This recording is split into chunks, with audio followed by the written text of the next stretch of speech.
estamos como todos los viernes actualizando el proceso constituyente que ya va avanzando bastante y estamos en este podcast que hacemos en conjunto la Escuela de Derecho de la Universidad San Sebastián con el Líbero. Y como todos los viernes conversando con Gonzalo Arena, ex diputado, director de la carrera de Derecho de la Universidad San Sebastián, y con Luis Alejandro Silva, integrante del Consejo Constitucional. Ha sido una semana llena de votaciones ya en el Pleno, entonces quizás partir, Luis Alejandro, en que tú puedas hacer como un resumen muy corto, enunciando las normas principales que se han aprobado en el Pleno estos días para que nuestros auditores se informen. En lo que va de la semana, que comenzó el miércoles, hay que recordarlo, hemos votado el capítulo 2. Hoy día terminamos de votar el capítulo 2, que son básicamente derechos fundamentales y mecanismos para garantizar esos derechos fundamentales. Miércoles y jueves se aprobaron los distintos números del artículo 16, que es el equivalente a nuestro artículo 19, donde se comprenden los derechos fundamentales, y ahí, aparte de los clásicos, libertad de expresión, privacidad, honra, propiedad, se incluyó el derecho a la vivienda con su complemento, que es el término de las contribuciones, que hay que entenderlo siempre, esta disposición que ha generado tanta polémica amarrada a la garantía del derecho fundamental a la vivienda. Se incorporó el libre emprendimiento como una libertad reconocida explícitamente, obviamente libertad económica, todas las que tienen que ver con materias tributarias, con disposiciones bastante interesantes, por ejemplo, una que dice que el cálculo de tu imposición debe considerar el conjunto de impuestos que tú pagas. Es decir, a diferencia del cálculo que se hace hoy día, que es impuesto por impuesto, sin considerar cuánto te pesa la mochila completa, aquí no, aquí se pone una disposición que dice ya, usted haga un cálculo también de cuánto le está costando en el conjunto a esta persona el pagar impuestos. Se aprobaron las que tienen que ver con los derechos sociales, muy particularmente educación, seguridad social y salud, consagrando muy explícitamente la libertad para elegir un sistema u otro en el caso de salud y seguridad social, consagrando explícitamente la propiedad sobre las cotizaciones en el caso de la seguridad social, y en el caso de la educación consagrando muy explícitamente el derecho preferente de los padres. Así que quedó un conjunto bastante robusto de garantía sobre lo que definieron los comisionados expertos. No hay grandes novedades, salvo las que han hecho un poquito más de ruido. En el caso de la vida, una controversia completamente artificial, y en el caso de contribuciones, lo que probablemente conversaremos. Sí, antes de entrar al tema político, le quiero preguntar un poco a Gonzalo, ¿no es cierto?, su opinión sobre lo que se ha aprobado, pero básicamente son normas bien fundamentales de cualquier democracia liberal, por eso tampoco cambian demasiado respecto al texto de los expertos, y sí se corrigen ciertas cosas, ¿no es cierto?, de afirmar la libertad en materia de elección en salud, de vincular la huelga al tema de la negociación colectiva. ¿Cómo ves tú, primero, antes de entrar al debate de fondo que tenemos con el proceso, el contenido de lo que se está aprobando?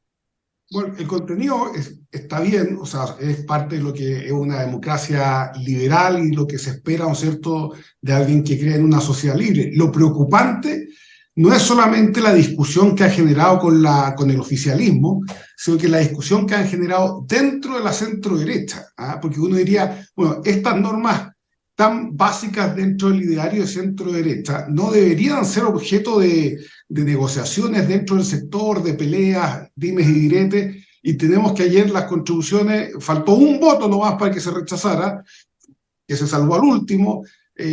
Antes lo del derecho a la vida se rechazó también por 4 votos de Chile Vamos. Entonces, a mí me preocupa, más allá de los temas que están muy bien y que han hecho un trabajo muy bien muchos constituyentes, es el grado de acuerdo que se va construyendo en torno a esa idea. Si en las más básicas tenemos estos problemas en Chile Vamos, bueno, ¿qué esperamos para las que son más complejas o más discutidas? Entonces, yo no sé si va bien encaminado el texto en torno a conseguir una mayoría amplia, no de la oposición, porque la oposición, o sea, el gobierno y la izquierda va a estar en contra, pero sí al menos la gente de derecha, centro-derecha, de centro, la gente independiente, no sé si es algo que le esté haciendo sentido como proceso todavía. Oye, y ahí en eso te quiero preguntar, Luis Alejandro, en relación al mismo lo de Gonzalo, porque confunde un poco, ¿no es cierto? Yo ayer escuchaba discurso, de verdad, de representantes de un partido que tiene muy pocos votos a nivel popular, pero dando lecciones de qué hacer para ganar el plebiscito de fin de año. O uno ve de verdad, es consejera, ¿no es cierto?, la presidenta de Evópoli, que es uno de los partidos que nos metió en este proceso. Y uno la ve en general absteniéndose de muchas normas que son de completo sentido común o que calzan con lo que estamos hablando, ¿no es cierto?, esenciales en una democracia liberal. Entonces, ¿cómo está la relación de Chile Vamos con Republicanos adentro? Porque sí ha quedado en evidencia que Republicano no tiene los votos solos para aprobar las normas. Por lo tanto, si no se dan estos consensos que está anticipando Gonzalo en normas básicas, ¿qué queda para lo que se dé más adelante? Porque se pueden caer normas muy relevantes si ustedes no tienen los votos de Chile Vamos. La relación con Chile Vamos ha sido y es bastante buena. Muy particularmente me toca decirlo de los delegados de cada una de las dos bancadas, con quienes tenemos muy buen trato, tanto en términos humanos como políticos. Hay un muy buen entendimiento, mucha transparencia, mucha claridad a la hora de plantear las cuestiones. Evidentemente que al final cada consejero es soberano a la hora de apretar el botoncito y marcar el voto, y obviamente que nadie puede pretender que los delegados o jefes de bancada, para hacer el equivalente, tengan, ¿no es cierto?, imperio sobre cada uno de sus consejeros. No se puede esperar eso. Y por eso yo distingo bastante claramente hasta aquí la relación con Chile Vamos y los votos en particular de algunos consejeros, que también hay que señalar que, cierto, se cayeron en una materia especialmente sensible para nosotros y creo que para el país, que era el reconocimiento de que todo ser humano es persona. Y como bien señalaba Gonzalo, ayer en el caso de contribuciones estuvimos a un solo voto y en esa circunstancia uno ve lo frágil que es el equilibrio, ¿no es cierto?, de ese voto que puede ser decisivo. Pero insisto, para mí la distinción entre con los consejeros, las consejeras que se han desmarcado hasta aquí y la relación con Chile Vamos es importante de hacer. Y después también quiero poner la mirada adelante, como tú bien hacías también en tu pregunta, Marcela, porque esta circunstancia, ¿no es cierto?, de estar dependiendo prácticamente de 4 consejeros, de 3 consejeros, porque se repiten los nombres, se hace particularmente crítica de cara al momento en que se configure, si es que llega a ocurrir, la comisión mixta. Porque los votos del Pleno para rechazar las observaciones que pueda hacer el comité de expertos son 33. Es decir, justo el número exacto, es el número exacto de consejeros de derecha. Es decir, un solo consejero o una sola consejera puede tener por el sartén todo el voto de rechazo de la derecha. Y por lo tanto podría configurarse un escenario en donde el comité de expertos hace observaciones, ¿cómo decirlo yo?, bastante a contramano de lo que se apruebe en el Pleno, y el poder va a residir en un solo voto. Ahora, y con eso también lo que llama la atención es que, lo hemos dicho varias veces, ¿no es cierto?, el texto de los expertos no ha generado ni genera adhesión ciudadana. De hecho, hay encuestas en que demuestran que las enmiendas tienen más apoyo ciudadano que ese anteproyecto. Entonces, llama la atención aferrarse a un texto que claramente iría camino seguro al rechazo. Gonzalo, te quiero preguntar una cosa, porque hemos visto estos días, Jadwe dijo que el escenario, el plan B, o plan A para ellos, ¿no es cierto?, es jugarse por una asamblea constituyente de verdad, como si la convención pasada no hubiera sido lo que ellos llaman asamblea constituyente de verdad. Pero no sé qué le faltó a la convención pasada para que no le gustara a Jadwe. Yo creo que si Jadwe hubiera podido diseñar su asamblea constituyente de verdad, diseña la convención pasada, ¿no es cierto?, y fue rechazada por la ciudadanía. Atria dijo que pasara lo que pasara en diciembre, las razones del estallido seguían iguales. Una versión nueva de que por las buenas o por las malas se sigue con el proceso, ¿no es cierto? Parece confirmarse lo que muchos dijimos, que este proceso no se cierra y que es un error negociar pensando que se puede cerrar. Tú, como experto, historiador, doctor en historia, ¿no es cierto?, los momentos constitucionales, al parecer, duran mucho más tiempo que lo que las directivas de determinados partidos políticos puedan decidir, ¿no es cierto?, cuando decidieron, no, ahora sí que se cierra. ¿Cómo ves este tema? Sí, bueno, ahí claramente la historia muestra que los procesos tienen sus inicios y sus límites propios, independiente del voluntarismo de la sociedad política, etc. Bueno, nosotros hemos tenido procesos constituyentes, mira, entre 1828 a 1833, ¿no es cierto? Tuvimos, no sé, o sea, desde el 23 en realidad, casi 10 años hasta poder consolidar algo. Después, en 1925 a 1932, 7 años hasta poder consolidar algo.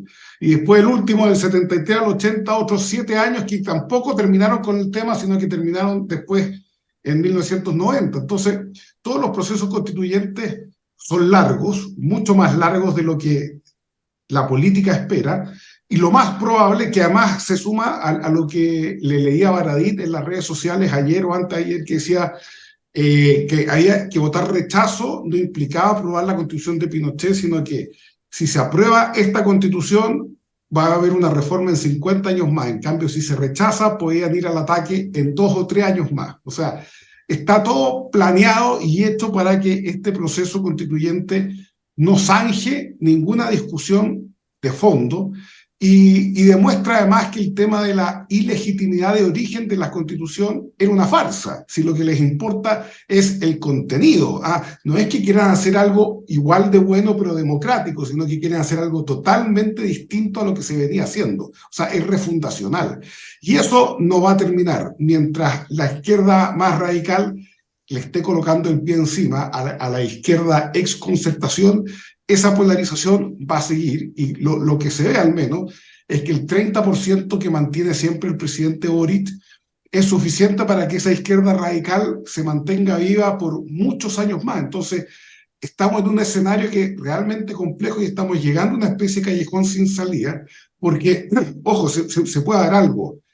Toda la gente que votó a favor de la lista del pueblo, por decirlo de alguna forma, en la convención anterior, que después se dio vuelta y votó por los republicanos en la convención siguiente, puede ser que después sean una mayoría de votos que anden en busca de, no es que se hayan pasado republicanos, sino que si no les funcionan los republicanos, busquen otras alternativas.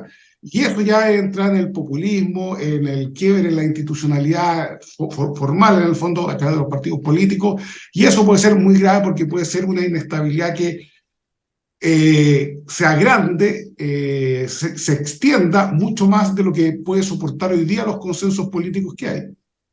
Ahora, yo creo que, enganchando lo que tú dices, ¿no es cierto?, de que el tema, yo estoy totalmente de acuerdo, nunca ha sido el origen, sino que el contenido. Tanto es así que les daría lo mismo ahora que fuera una comisión designada. O sea, todos los que nos jugamos después del rechazo a que fuera el Congreso, y ellos decían, no, tiene que haber un consejo elegido democráticamente, ahora ya quisieran volver al Congreso, ¿te fijas? Y no este consejo elegido democráticamente.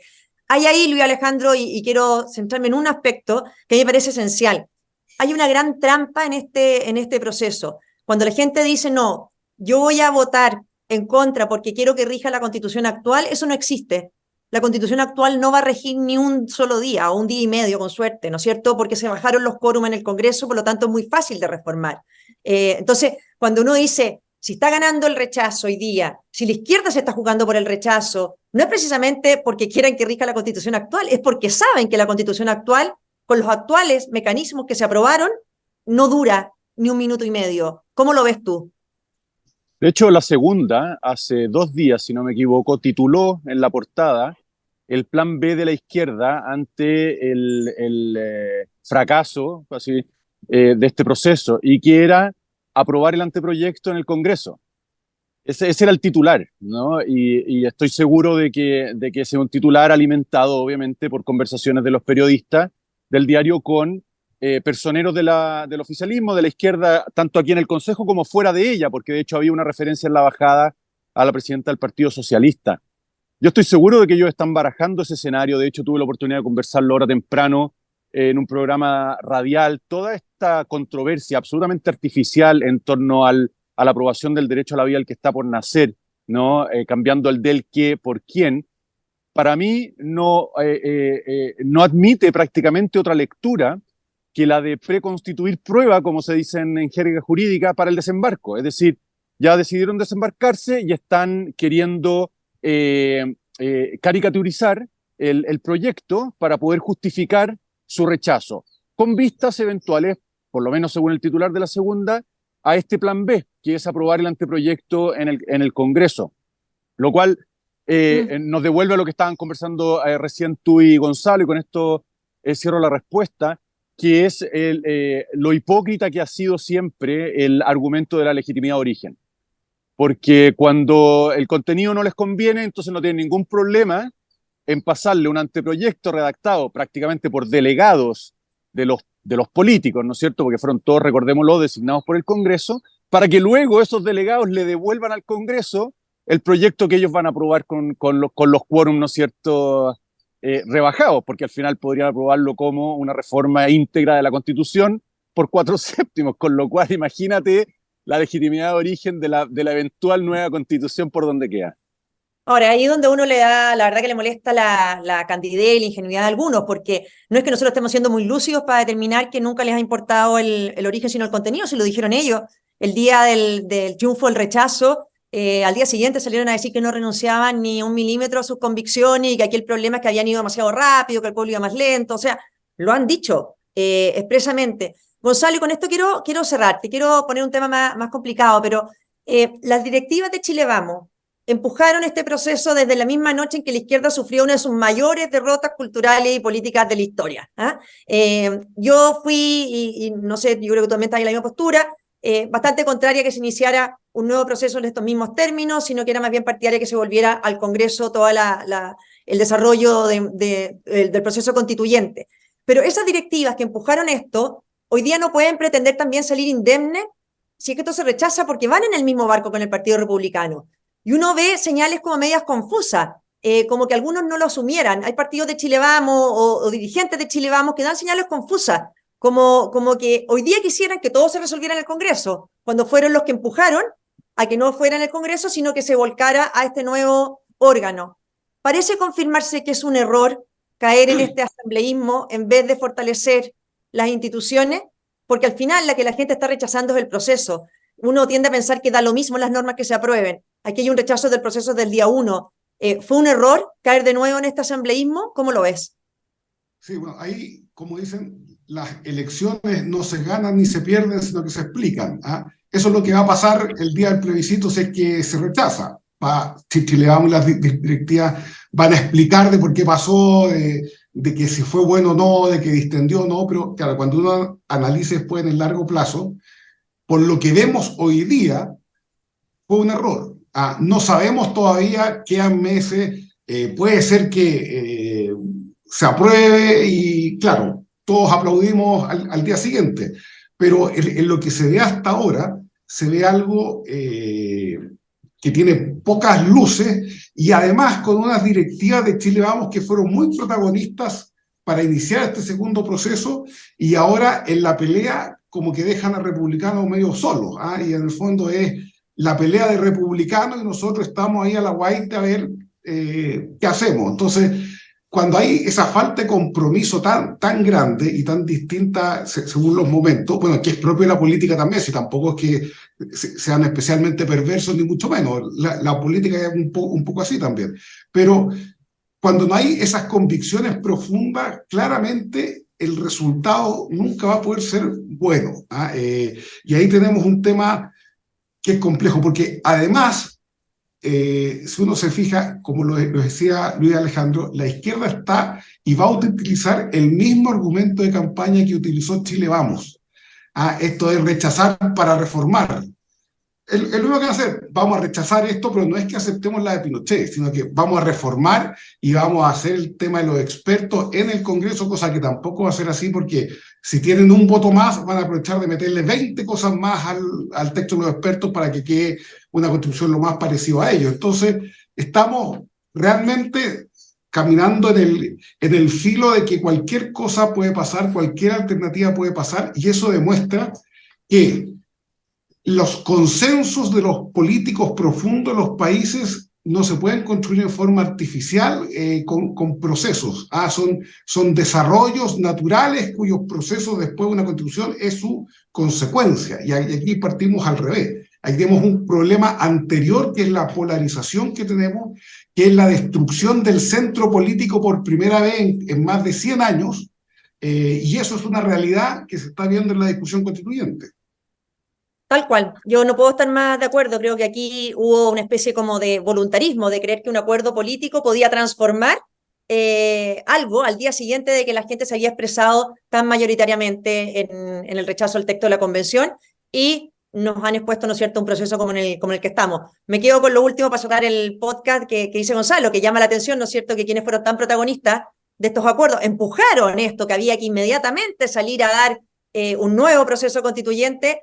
Hoy día los vemos bastante silenciosos, ¿no es cierto? Quizás me imagino por lo que están diciendo las encuestas, que la gente nunca se compró este proceso independiente del esfuerzo que se haga en las normas que están.